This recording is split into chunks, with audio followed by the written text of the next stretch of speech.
Hello, this is Richard, Los Angeles, California.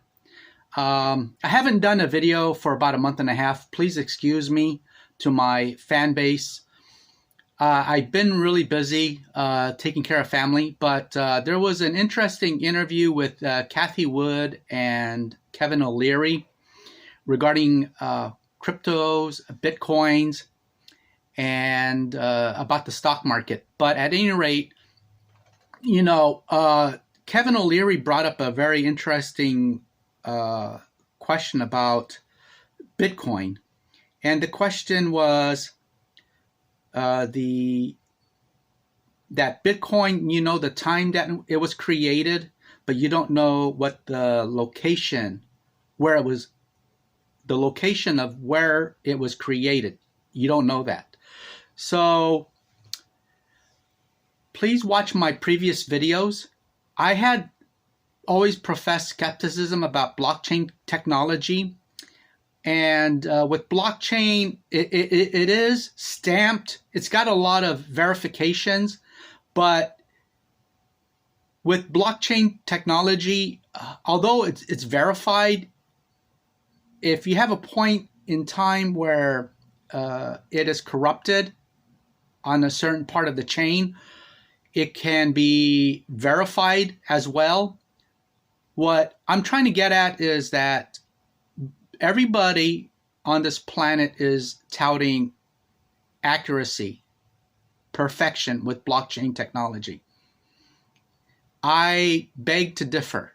And with blockchain technology, you can't see a lot of what you see on your screen, on your computer screen.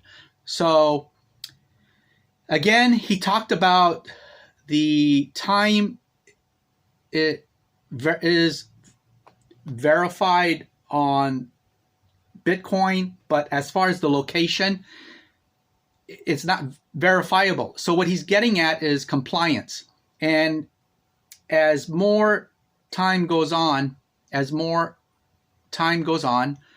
governments, institutional investors, and individual investors are getting more on the bandwagon with investing in cryptos. But I feel that at some point in time in the future, there's going to be bloodletting crashes where there is a criminal element that are manipulating the scene. And what he says here kind of add a little bit of fact or confirmation to what I've been professing, not directly, but along the line of thinking about my skepticism on blockchain technology. And I just wanted to go over some points that he talks about. There is discussion about ethics and sustainability regarding Bitcoin. So how Bitcoin is manufactured, is it ethically done? He talks about China.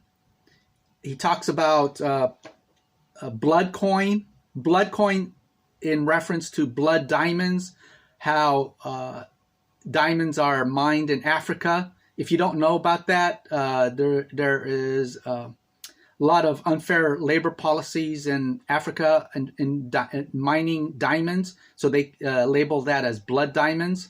So is this the same thing with Bitcoin originating from China? How are they treating their miners? So he also talks about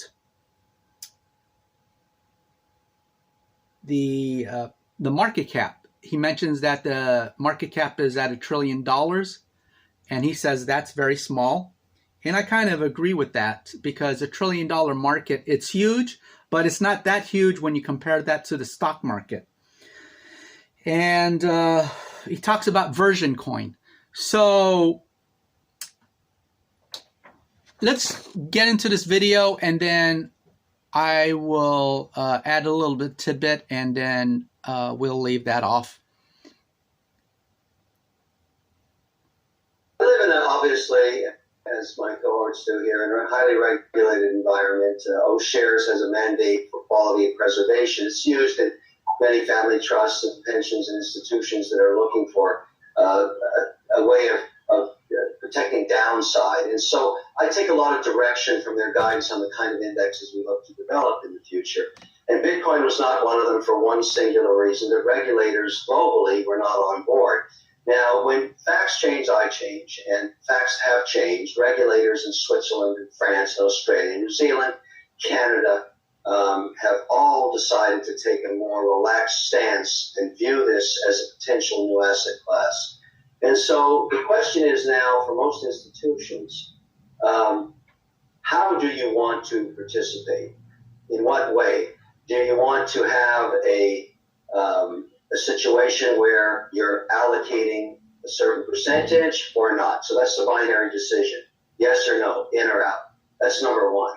Number two is a new problem that I think a lot of people haven't considered, and that is this coin compliant with committees? And the real issue there is around compliance on sustainability and compliance around other issues, such as, is this coin manufactured in countries that are abusing human rights or have sanctions against them? And I'm really speaking now in China. I've had many institutions tell me they do not want to own China coin. And as a result, that's going to be a problem going forward, because the majority of coin is mined in China.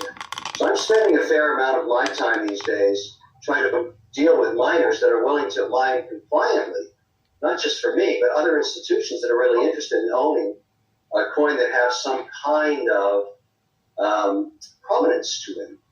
And so this is a new twist, and the only reason it's emerging is that the majority of institutions are not playing this asset class. I mean, it's exciting that some are coming in, but even at $1 trillion, it's tiny.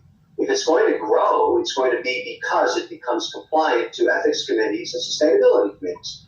And so every miner I'm talking to now, because my strategy has been, as most people know that have owned Bitcoin, that you can tell the time of creation, but you cannot tell the location of creation. And if, in fact, you don't want to own China coin, or as now it's being called blood coin, which sounds a lot like blood diamonds, you're going to have to prove the provenance of where your coin was born, so to speak. And that means virgin coin, I think, over time, will take a premium over widely distributed or coins that you don't know the provenance, including ones held in ETFs. Could be a challenge. I believe that ETFs will start to say these coins are known coins, mined in compliant countries, and these are not, or these coins are mined sustainably. So we've got a really interesting issue brewing here. I've been talking to miners. In fact, just before I came on here, I was on with another one, looking for capital, because they're finding out pretty quickly when they go to institutions to expand their operations, they're getting the compliance question I'm raising right now. How are you mining this? Are you using hydroelectricity? Are you burning coal? Where is the geography of your locations? How can you prove to us that what you're doing is compliant around what our standards are? Now, this is a whole new twist to this asset class, because the complexity of mining coin will only go up. And, of course, you need a lot of processing power. Right now, the equipment is at a premium, margins at a premium. I've met manufacturers, if you want to call miners that have production costs as low as $5,500 USD, and others that are at $20,000. So it really determines on the volatility which of these is going to survive. But the amount of capital available for sustained mining is much higher. My strategy is simple. I'm going to partner with institutions, the ones that have come to me after talking about this. I'm going to buy positions in mines. I'm going to take a royalty off their production and know with certainty that my partners' coins are virgin and compliant. And I believe over time I will be paid a premium for those, and I'm not planning to trade them. To me, it's property. It's no different than real estate. You either believe in it or you don't. My current allocation is 3%. Okay, so Kevin O'Leary is mentioning or talking about ethics and basically ethically how Bitcoin is being mined and if it's in compliance. So that's the bulk of his conversation here, which the other interviewees were agreeing with to some extent. But if you just go back on the video where he talks about timestamp and location, that verifies my previous statements regarding Bitcoin and cryptos and blockchain technology, is that it's not 100% transparent. And he mentioned about location of the Bitcoin, and it's not verifiable. So the point that I'm trying to make is when you go to let's go to CoinMarketCap.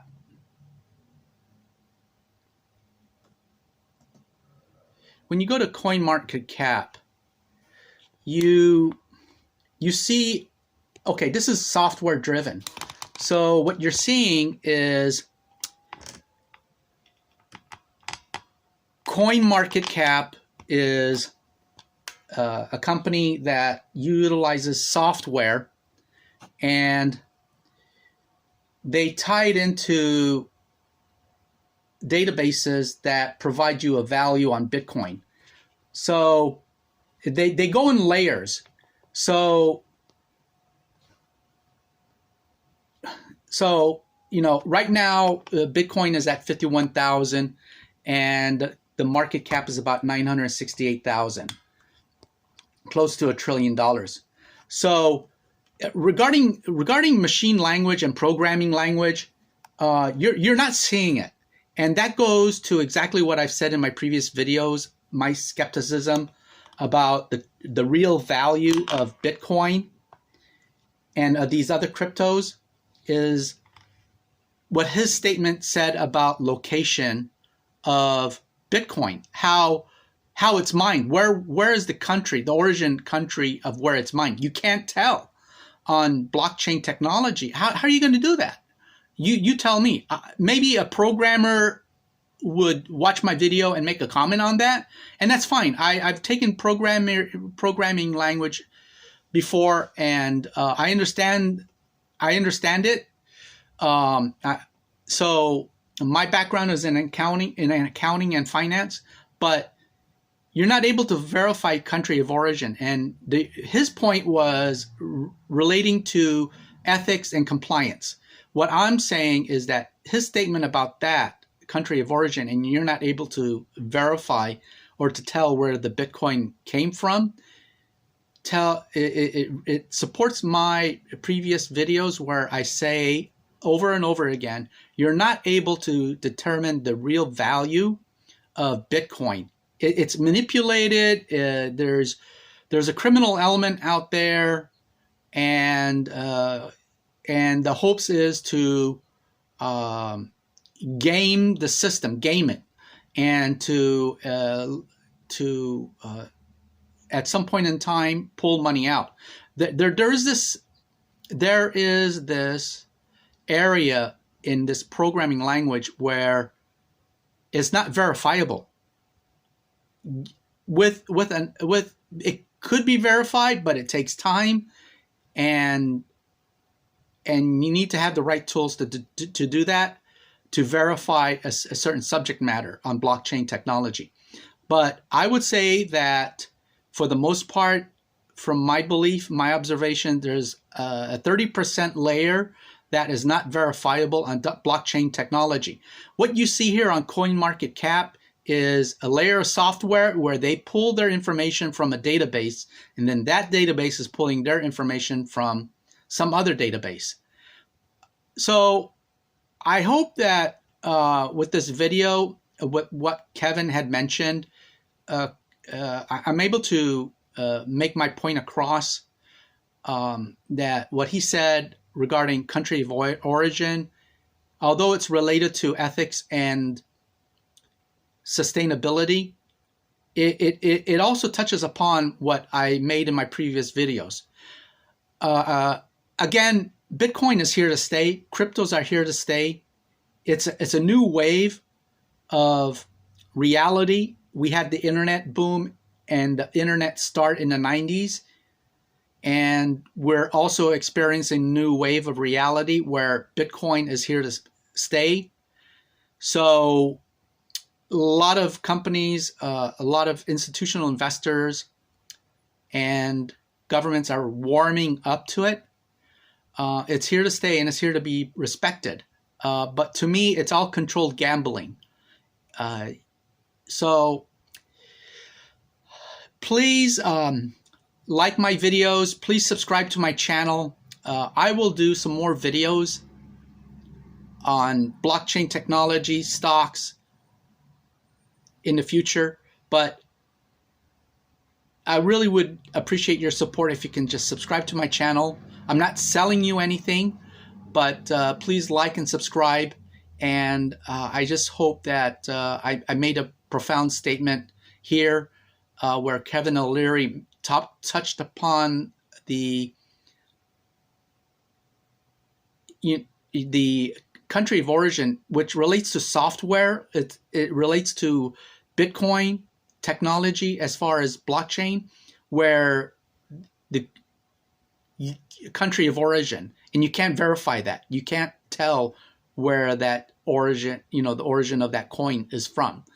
And that relates to what I've been stated in my previous videos, that there is a layer that you cannot see and determine regarding blockchain technology and how that information or that data transfers to what you see on the screen, where you want to determine value, observe value, and make an investment choice. Thank you, and please look forward to my further videos in the near future.